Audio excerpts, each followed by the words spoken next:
Voilà, chaque être humain est unique pour Dieu. Bien sûr, le monde de l'homme à l'heure actuelle, c'est-à-dire l'âme qui s'est identifiée au corps physique et qui est totalement fécondée et influencée par le monde extérieur qui est lié au recyclage et à la mort, ce qu'on appelle l'homme, et qui a développé une civilisation de la mort et pas de la vie à l'heure actuelle, qui détruit toute la vie sur la Terre, nous le voyons, il n'y a pas à l'expliquer plus que ça, nous le subissons. À partir de là, cette école, notre école, a pour but d'éveiller la vie et de permettre à la vie de circuler librement autour de nous. Nous n'avons pas à orienter la vie. La vie est immortelle et éternelle, elle sait ce qu'elle a à faire. Nous sommes juste une porte.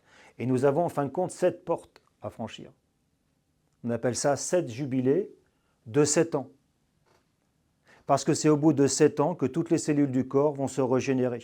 Donc si nous travaillons, à chaque fois nous entrons dans un cercle de conscience de plus en plus élevé et nous sommes en communication consciemment, en gardant notre mémoire avec des mondes de plus en plus subtils, légers, lumineux, et ça nous permet de travailler avec beaucoup plus de puissance, de simplicité dans l'instant présent sur la Terre.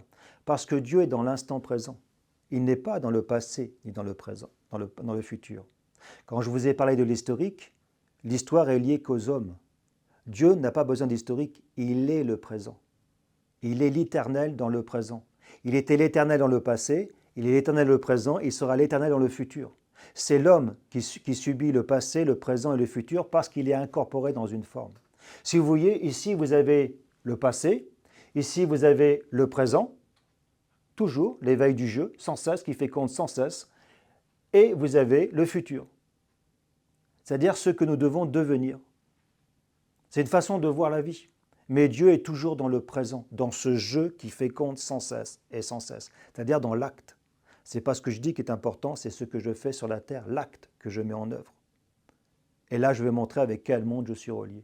Tous ces cours ont pour but de reprendre notre vie intérieure en main. Mes pensées, mes sentiments, ma volonté et mes actes. Et que ce don et cette qualité qui est à l'intérieur de moi et qui est unique, je puisse la faire fleurir et la mettre à mon profit. Et si j'arrive dans une perfection, après je peux la rayonner comme une fleur rayonne son parfum à l'extérieur. Mais d'abord, je dois travailler sur moi.